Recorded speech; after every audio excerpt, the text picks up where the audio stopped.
Hello everyone. Welcome back once again.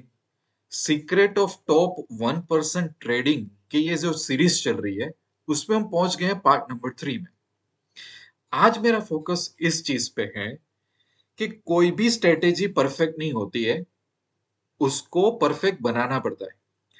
अगर आपने रंग दे बसंती देखी थी, तो उसमें एक बहुत ही अच्छा डायलॉग था कि भाई कोई भी कंट्री परफेक्ट नहीं होता।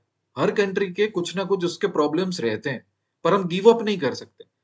उसको परफेक्ट बनाने के लिए हमें स्टेप्स लेने पड़ेंगे। तो वही थीम को मैं आज फॉलो कर रहा हूँ पार्ट नंबर 3 में, कि हमारे पास कोई भी जो स्ट्रेटेजी होती है ना, वो कभी भी परफेक्ट या तो मैजिकल नहीं होती। उसको परफेक्ट बनाना पड़ता है। तो जो टॉप ट्रेडर्स होते हैं ना, टॉप ट्रेडर्स वो कंप्लेन नहीं करते और वो जंप नहीं करते कि अभी मैं ये ट्राई कर लूं, फिर मैं ये ट्राई कर लूं, ये कर लूं, ये कर लूं, वो कर लूं, ये कर लूं, कहीं से मुझे मैजिकल या मिरेकल स्ट्रेटेजी मिल जाए, ऐसा नहीं होता। अब इसको मुझे आपको बहुत अच्छी तरह से समझाना हो, क्योंकि अगर मैं थियोरेटिकल समझाऊंगा ना, तो आप लोग बोर हो जाओगे। आपको बहुत बहुत मसाले तड़के वाले फैंसी वीडियोस की आदत पड़ गई है। भले स्टॉक मार्केट एक सीरियस सब्जेक्ट है, बट सबको मसाला चाहिए, सबको सास बहू वाला मसाला चाहिए। रियल ट्रेडर किसी को नहीं बनना है, राइट? मैंने क्या किया है, इसको प्रैक्टिकल बनाने के लिए मैं आपको एक बहुत अच्छी एक एग्जांपल दूंगा एक स्ट्रेटेजी का, कि स्ट्रेटेजी को परफेक्ट कैसे बनाया जाता है और जो टॉप ट्रेडर्स होते हैं ना, वो कैसे सोचते हैं। ठीक है? तो सबसे पहले एक स्ट्रेटेजी का एग्जांपल ले लेते हैं, कि समझ लो कि मेरे पास कोई एक स्टॉक की स्ट्रेटेजी है, जहां पे मैं कुछ स्पेसिफिक स्टॉक्स में इसको फोकस कर रहा हूँ। जैसे कि Reliance, axis, ICICI, Tata Motors, Infy, मतलब निफ्टी 50 में, उसमें से भी मैंने कुछ हैवी वेट्स पे ही फोकस रखा हुआ है। ठीक है, ये बात क्लियर होगी। फिर मैंने यहाँ पे स्ट्रेटेजी के 5-6 रूल्स लिखे हुए हैं। ठीक है? अब ये रूल्स क्या है, जैसे कि यहाँ पे मैं one day inside candle use करूंगा। इनसाइड कैंडल मतलब देखो, मैंने यहाँ पे एग्जांपल भी दिया है ताकि आप लोग इसको अच्छी तरह से समझो, कि यहाँ पे एक कैंडल आई थी, उस कैंडल के अंदर एक कैंडल बनी थी, और फिर इस कैंडल का ब्रेकआउट हुआ था। तो इसको टेक्निकल लैंग्वेज में बोलते हैं कि इनसाइड कैंडल। और यहाँ पे देखो बहुत अच्छा ट्रेड बना हुआ है। ये हालांकि ये चार्ट डेली चार्ट का है, और हमें डेली चार्ट पे ही इनसाइड कैंडल ढूंढ के इंट्राडे में ट्रेड लेना है। चलो, मेरे पास एक ऐसी स्ट्रेटेजी है। तो वन डे इनसाइड कैंडल का चार्ट लेना है। अगर हाई ब्रेकआउट होता है तो मैं बाय करूंगा, अगर इसने ये रेंज ब्रेकआउट की होती तो मैं शॉर्ट करूंगा। यहां तक आई होप कि सबको समझ में आ रहा होगा। अच्छा, पर एंट्री कैसे लेनी है? वन डे के चार्ट पे तो एंट्री ले नहीं सकते। एंट्री के लिए हमें 15 मिनट का चार्ट फॉलो करना है। इसका मतलब क्या हुआ, कि मेरे पास ये एक रेंज होगी। ठीक है? मुझे पता चल गया कि यार ये मेन कैंडल बनी थी, उसके अंदर इनसाइड कैंडल, तो मैं थर्ड डे पे वेट करूंगा। फॉर एग्जाम्पल, ये डे था मंडे था, ये उसके अंदर जो कैंडल बनी वो ट्यूसडे था। तो मैं वेनसडे को वेट करूंगा कि क्या कर रहा है मार्केट, ऊपर की साइड टूट रहा है या तो नीचे की साइड। यस, तो वेनसडे को मैं मेरा चार्ट 15 मिनट में कन्वर्ट कर दूंगा, क्योंकि मैं तो इंट्राडे ट्रेडर हूं। मैं डेली चार्ट पे तो एंट्री ले नहीं सकता। और समझ लो कि वेनसडे सुबह सुबह उसने ब्रेक कर दिया ये रेंज अपसाइड, फर्स्ट कैंडल में, तो मेरी एंट्री हो जाएगी। जिस कैंडल ने ब्रेक किया वेनसडे को 15 मिनट की, यहाँ पे मैं हाई पे एंट्री कर लूंगा, और वो मेरा एक स्टॉप लॉस की तरह एक वर्क करेगा। ठीक है? ये एक सिंपल अंडरस्टैंडिंग होती है। ठीक है? और मेरा प्रॉफिट और लॉस रेशियो 1:1 के टारगेट में मैं देखूंगा कि भाई चलो, मुझे 10 रुपए का एसएल मिला तो सामने 10 रुपए मिलेंगे, तो मैं एग्जिट हो जाऊंगा। अगर कई बार ऐसा होगा कि एसएल भी हिट नहीं होगा, टारगेट भी हिट नहीं होगा, मूवमेंट फॉर एग्जांपल ड्राई होगी, है ना, तो मैं 2 बजे निकल जाऊंगा। ठीक है? ये एकदम एक सुपर सिंपल टेक्निकल स्ट्रेटेजी है। तो समझ लो कि ये स्ट्रेटेजी जब मैं फॉलो करूं, तो मेरा विन रेशियो आ रहा है 62% विन रेशियो है, जो कि अच्छा विन रेशियो है, बुरा नहीं है।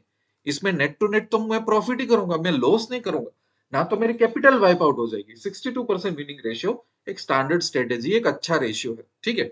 अब यहां तक तो बात ठीक है। अब मुझे इस स्ट्रेटेजी को इंप्रूव करना है बेस्ड ऑन माय एक्सपीरियंस, कि मुझे इसमें मेरा विनिंग रेशियो इंप्रूव करना है, लॉस जहां हो सके वहां पे कम करना है। तो मैं क्या करूंगा? तो मैं स्टेज 2 में आऊंगा। स्टेज 2 में मैंने कुछ रूल सेट किए। क्या रूल सेट किए? कि जब भी मुझे ब्रेकआउट मिलता है इनसाइड कैंडल का, अगर वो ब्रेकआउट 12:30 बजे के बाद मिलता है मुझे, तो मुझे ट्रेड नहीं लेना है। ठीक है ना? फॉर एग्जाम्पल, अगर हम चार्ट पे जाते हैं, ठीक है, कोई भी एक टाटा कंज्यूमर का एक स्टॉक ले लेते हैं, कि कहीं से भी उसको कोई ब्रेकआउट मिल गया, जैसे यहाँ पे एक इनसाइड कैंडल थी, ठीक है, यहाँ पे उसको ब्रेकआउट मिला, और बाद में मैं 15 मिनट के कैंडल में जाता हूँ, और मुझे ऐसा लगता है कि यार ब्रेकआउट जो मिला, लेट्स से कि वो बहुत दूर ब्रेकआउट मिला, 12:30 हो गए, तो मुझे उसमें ट्रेड नहीं लेना। मैंने एक रूल ऐड कर दिया। अच्छा, अब क्यों रूल ऐड किया होगा? मेरे एक्सपीरियंस के हिसाब से कि भाई 12:30 बजे के बाद अगर ब्रेकआउट आता है ना, तो उसमें ज्यादा मैं 1:1 भी मैनेज नहीं कर सकता हूँ, है ना। या तो मैंने देखा कि 12:30 बजे मुझे कोई बार एसएल हिट हो जाता है, या तो देखा कि मुझे 1:1 में अगर 10 रुपए प्रॉफिट लेना है तो मुझे 2-3 रुपए ही मिल रहे हैं। तो इससे अच्छा है ये रूल बना के, अगर कोई भी ब्रेकआउट 12:30 बजे के बाद होगा तो मैं नहीं करूंगा। ये मैंने एक रूल डाल दिया मेरे एक्सपीरियंस के हिसाब से। दूसरा रूल मैंने क्या डाला? Double the quantity if the low of first 2 minute candles are similar during the breakout. इसका मतलब क्या हुआ कि मैंने ये देखा कि चलो कई बार ये ब्रेकआउट तो दे देता है, पर कोई भी ऐसी कंडीशन कि जहां पे अगर ये ब्रेकआउट मुझे देता है, और मैं ऐसा देखता हूं कि भाई इनिशियली जो कैंडल थी जिन्होंने ब्रेकआउट दिया, एक दो कैंडल है, उन दोनों का लो ऑलमोस्ट सिमिलर है। इसका मतलब क्या हुआ कि मुझे एक और पॉइंट मिल गया कि आज तो मार्केट अब जाने के ही चांसेस ज्यादा है, क्योंकि ये नीचे ही नहीं जाने देगा। तो एक तो 1 डे के चार्ट में मैंने देख लिया था कि भाई ये तो इनसाइड कैंडल बनी हुई है, ठीक है, ऐसी इनसाइड कैंडल सी। जब तीसरे दिन उसने ब्रेकआउट किया, जिस दिन ब्रेकआउट किया तो अर्ली मॉर्निंग ब्रेकआउट को दिया, और उस टाइम पे दो कैंडल का लो सेम भी आ गया, सिमिलर भी आ गया। तो एक और कंफर्मेशन मिल गया, तो मुझे यहाँ पे प्रॉफिट ज्यादा बना लेना चाहिए। तो मैं क्या करूंगा, मेरी क्वांटिटी डबल कर दूंगा ताकि प्रॉफिट हो तो ज्यादा होगा। तो मैंने एक और रूल ऐड किया सी में कि reduce quantity when the trend is bearish. देखो, अगर बेरिश, अगर स्टॉक जा रहा है, ठीक है, जैसे कि रिलायंस ले लेते हैं, ठीक है, जैसे कि रिलायंस लेते हैं, रिलायंस को मैं 1 डे के चार्ट में ऐड कर देता हूँ, ठीक है। अब देखो, रिलायंस में अगर मुझे कोई पैटर्न दिखती है, और मैं रिलायंस में जब ट्रेड करता था तब रिलायंस का for example overall trend negative था, और वो नेगेटिव ट्रेंड में भी ऐसी पैटर्न आई कि एक इनसाइड कैंडल बनी और उसने अपसाइड ब्रेक किया। तो मेरे एक्सपीरियंस से मुझे पता चला कि कई बार ऐसा ब्रेकआउट तो हो जाता है, पर ब्रेकआउट कंसोलिडेशन में चला जाता है। भाई, क्योंकि बायर ज्यादा नहीं होते बेरिश ट्रेंड में। तो अगर कोई स्टॉक मेजर बेरिश ट्रेंड में मुझे अपसाइड का ब्रेकआउट देता है, तो मैं मेरी क्वांटिटी 50% रिड्यूस कर दूंगा, ताकि मुझे लॉस हो तो वो कम लॉस हो, ताकि अगर कंसोलिडेटेड मूव हो जाए तो मेरी बड़ी क्वांटिटी उसमें ना फंसे। ये भी मैंने एक्सपीरियंस ऐड कर दिया। दूसरा, increase quantity when the trend is up. मतलब कि अग, अगर ट्रेंड अप है रिलायंस का, इंफोसिस का, उसमें मुझे ये पैटर्न मिलती है, ठीक है। और दूसरा है कि उस टाइम पे मार्केट गैप डाउन ओपन हुआ तीसरे दिन, मंडे, ट्यूसडे और वेनसडे, तीसरे दिन मार्केट गैप डाउन ओपन हुआ, और फिर उसने फर्स्ट कैंडल में ही मुझे ब्रेकआउट दे दिया। तो कई बार क्या होता है कि ऐसा होता है, जब बुलिश मार्केट होता है ना, तो बुलिश मार्केट में भी कई बार ऐसा होता है कि बुलिश ट्रेंड तो बुलिश चल रहा है, पर रिलायंस गैप डाउन ओपन हुआ, थोड़ा गैप डाउन होने ओपन के बाद वो रिकवर कर रहा है, और पहली दूसरी कैंडल जो रिकवर कर रही है ना, वही इनसाइड कैंडल को ब्रेक कर रही है। तो वो अच्छी चीज है। बुलिश बुलिश मार्केट में गैप डाउन में जब मार्केट रिकवर करता है और हमारा ब्रेकआउट आता है, तो इसका मतलब क्या, बायर्स अभी हावी हो रहे हैं। तो मुझे तो इस पे और ज्यादा ट्रेड करना चाहिए यहाँ पे, ठीक है। तो ये एक्सपीरियंस के हिसाब से मैंने डाल दिया। Be careful when it breaks out with big gap up. अच्छा, गैप अप में तो, पर इतना बड़ा गैप अप आ गया, उसके बाद मैं ट्रेड लूंगा तो क्या मुझे 1:1 मिल पाएगा? या तो गैप डाउन हो गया, उसके बाद मुझे 1:1 मिल पाएगा? तो ये मैंने कुछ रूल्स डाल दिए। तो पहले के रूल्स इतने ही थे। अब दूसरे रूल, दुनिया भर के रूल्स आ गए। 12:30 बजे मत ट्रेड मत करो, क्वांटिटी बढ़ा दो, अगर जहां से ब्रेकआउट हुआ है दो कैंडल का लो सेम है, क्वांटिटी रिड्यूस करो अगर ट्रेंड तुम्हारे अगेंस्ट में है, अगेन क्वांटिटी इंक्रीज कर दो, केयरफुल रहो। तो क्या हुआ, यहाँ पे 62% विन रेशियो था ना, है ना, यहाँ पे 76 आ गया। क्यों आ गया 76? क्यों आया? कुछ लॉसेस यहाँ पे कम हो गए, कुछ प्रॉफिट यहाँ पे बढ़ गए, कुछ लॉसेस अगेन कहाँ पे कम हो गए, कुछ प्रॉफिट यहाँ पे बढ़ गए, और थोड़ा मैं कॉशियस हो गया कोई चीजों में, है ना। तो 4-5 रूल की वजह से जो चीज मेरे पास 62% रिजल्ट दे रही थी, वो बदल गई 76%। समझ आ गया? अब एक स्टेज और आगे जाते हैं। ये सब तो था, पर कुछ और ट्रेड करने के बाद मुझे 2-3 रूल मैंने और अवॉइड किए, कि avoid any SL which is of 13 rupees. कि अगर ब्रेकआउट तो हो गया, पर ओवरऑल एसएल 13 रुपीज से ज्यादा आ रहा है तो मैं ट्रेड नहीं करूंगा। क्यों? क्योंकि शायद वो मेरे बेनिफिशियल के लिए नहीं है। शायद मूवमेंट कंसोलिडेट हो रही है, शायद मुझे ऐसा लीड हो रहा है, मेरे फेवर में नहीं है तो मैंने एक रूल बना दिया। दूसरा, if 4 hour shows up trend then buy side breakout is highly profitable. कि अगर मैं इनसाइड कैंडल पे तो फोकस कर ही रहा हूं, इसमें तो कोई डाउट नहीं है कि मैं इनसाइड कैंडल पे फोकस नहीं कर रहा हूं, मैं तो कर ही रहा हूं, बट उसके साथ साथ अगर मैं देख रहा हूं कि रिलायंस, एक्सिस बैंक, जब मेरा ट्रेड बनने वाला हो और उसमें मैं देखता हूं कि 4 आवर्स के चार्ट में हाँ अच्छा खासा बुलिशनेस दिख ही रहा है ना, तो मुझे इंटरिम ट्रेंड और बुलिश लग रहा है, तो मेरी अपसाइड प्रोबेबिलिटी और बढ़ जाएगी, तो इस ट्रेड को तो मैं मिस नहीं करने वाला हूं, राइट। दूसरा, avoid shorts where previous week was negative by more than 5%। मतलब फॉर एग्जांपल, आप रिलायंस में ट्रेड कर रहे हैं, ठीक है, आप उसकी वीकली कैंडल एक बार देख लो। अगर वीकली कैंडल में कहीं पे भी ऐसा कुछ होता है कि जहां पे वो डाउन गया है, जैसे कि यहाँ पे 9% डाउन चला गया, यहाँ पे यहाँ पे 5% डाउन चला गया, तो जब प्रीवियस वीक में 5% रिलायंस डाउन हो हो गया है ऑलरेडी, उसके बाद नए वीक में ट्रेड कर रहा हूं तो मुझे इनसाइड कैंडल मिली और वो ब्रेक कर रही है, डाउन साइड ब्रेक कर रही है, तो मैं शॉर्ट साइड का ट्रेड अवॉइड करूंगा थोड़ा। व्हाई? क्योंकि मैंने एक जजमेंट ले लिया कि रिलायंस डाउन हो के इससे ज्यादा डाउन जनरली जाता नहीं है, ठीक है ना, तो थोड़ा नीचे जाके वो बाउंस बैक करने वाला है, तो मेरे फेवर में चीजें नहीं है, मैंने लॉस किया हुआ है ऐसे केसेस में, है ना। तो मैंने ऑब्जर्वेशन के बेस पे, अपने एक्सपीरियंस के हिसाब से मैंने ये 3 रूल और ऐड कर दिए, तो हुआ क्या, मेरा विन रेशियो 81% बन गया। अच्छा, शुरुआत कहां से की थी, एक नॉर्मल स्ट्रेटेजी जो 62% विन रेट देता है, फिर थोड़ा रूल ऐड किए तो 76% हो गया, और फिर थोड़े रूल्स किए तो 81% हो गया, ठीक है। अब ये स्ट्रेटेजी ऑलमोस्ट परफेक्ट बन गई। अब 81% को मुझे 95% पहुंचाने का कोई एडिक्शन नहीं, ऐसा होगा भी नहीं। I will be very much happy कि मैं 100 ट्रेड लेता हूं, तो उसमें से 80 ट्रेड मेरे प्रॉफिटेबल जाते हैं, 20 ट्रेड में लॉस हो रहा है, पर क्या वो 20 ट्रेड में 1:1 वाला लॉस होगा? नहीं होगा ना। हर एक ट्रेड मैक्सिमम लॉस नहीं देगा ना।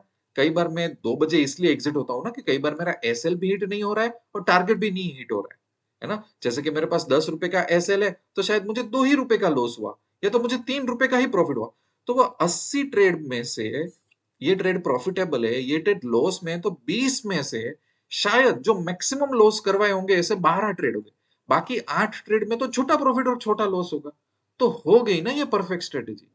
अब इससे ज्यादा परफेक्शन से मार्केट से मांग ही नहीं सकता मैं, कि मार्केट बोलेगा भाई तुझे तो सिर्फ प्रॉफिट ही चाहिए, तो अगर ऐसा माइंडसेट तो भाई तू जॉब कर ले, तू बिजनेस के लिए बना ही नहीं है ना, मार्केट तो मुझे ये कहेगा। सो अंडरस्टैंड कि मैंने कंप्लेन नहीं की, मैंने रास्ता ढूंढा कि नहीं ये लॉजिकल स्ट्रेटेजी तो है, अच्छी तो है, but what are its weakness, what are our strength, और वहां पे मैं कौन से ऐसे रूल डाल सकता हूँ कि जो मैं खुद फॉलो कर सकता हूँ, because I need a rule. कब मेरे पास टोटल रूल्स आ गए, अब मुझे क्या करना है क्या नहीं करना है वो पता चल गया, और वो रूल्स फॉलो करूंगा बस, और मैं कुछ नहीं करूंगा। तो अल्टीमेटली जो मैंने रूल्स बनाए वो मेरे एक्सपीरियंस के हिसाब से बना दिए, तो उससे क्या होगा कि मेरा प्रॉफिट प्रोटेक्टेड रहेगा और मेरा लॉस हमेशा कम रहेगा, है ना। मैं लॉस से भाग नहीं रहा हूं, मैं लॉस को अवॉइड भी नहीं कर रहा हूं, बस मैंने लॉस रिड्यूस करने की ट्राई की, वो भी लॉजिकल तरीके से, और वो भी एक लिमिट तक। अब मेरा एडिक्शन ये नहीं है कि 81 को मैं 89 कैसे करूं, नहीं होगा, वो दिख रहा है मुझे नहीं हो सकता वो। अगर वो करने जाऊंगा ना, तो मुझे इतने सारे रूल बनाने पड़ेंगे कि वो मैं फॉलो नहीं कर पाऊंगा। अभी भी रूल सिंपल है, देखो, अभी भी रूल सिंपल है, पहले ये रूल थे तो इसमें तो कोई चेंज नहीं किया, ये तो हम करते ही है, ये तो याद भी है ना। फिर मैंने क्या किया, 12:30 बजे बट ट्रेड नहीं लेना है, ओके। कोई के बार अगर 2 कैंडल का लो सेम आ जाता है तो मैं क्वांटिटी बढ़ा दूंगा, ट्रेंड के अगेंस्ट में जाऊंगा तो क्वांटिटी कम कर दूंगा। अगर बुलिश मार्केट में गैप डाउन आके ब्रेकआउट होता है तो मैं इंक्रीज कर दूंगा, gap gap up gap down में मैं ध्यान रखूंगा, है ना। 13 पॉइंट से ज्यादा का असल में फॉलो नहीं करूंगा। 4 आवर्स में अपसाइड है तो मेरे लिए ज्यादा प्रॉफिटेबिलिटी है।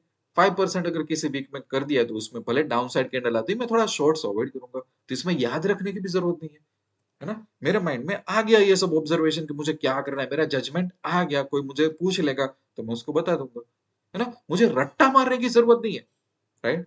तो ये हो गया। तो ऐसे बनते हैं हम टॉप ट्रेडर्स, टॉप 1% में आना होना, तो ये थॉट प्रोसेस होती है। मैं मेरा एक्सपीरियंस बताऊं, मैंने रिसेंटली 1-2 चैलेंज इंडिया में स्टार्ट किया ना, तो कुछ कुछ लोगों को मेरी एक स्ट्रेटेजी देता हूँ यूज करने के लिए। वो स्ट्रेटेजी, 1-2 स्ट्रेटेजी इतनी अच्छी है ना, अनबिलीवेबल है। तो लोग उसमें कंप्लेन लेके क्या आते हैं बताए, सर मंडे हो गया, ट्यूसडे हो गया, ट्रेड सीधा वेनसडे को मिला, तो मंडे ट्यूसडे तो मैंने ट्रेड ही नहीं कर सका। अभी मेरी कल ही ट्रेडर के साथ बात कर रही थी। हाँ सर, पर इसमें ना रोज ट्रेड नहीं मिलता। भाई, आप अपनी कैपिटल 1 लाख लेके आओगे ना, तो वो स्ट्रेटेजी आपको शायद 2 लाख या 3 लाख एक साल में कर देगी। ठीक है, ऐसी कैपेबिलिटी है वो स्ट्रेटेजी। पर ये भाई सब कंप्लेन क्या कर रहे हैं, सर मंडे ट्यूसडे तो ट्रेड मिला ही नहीं।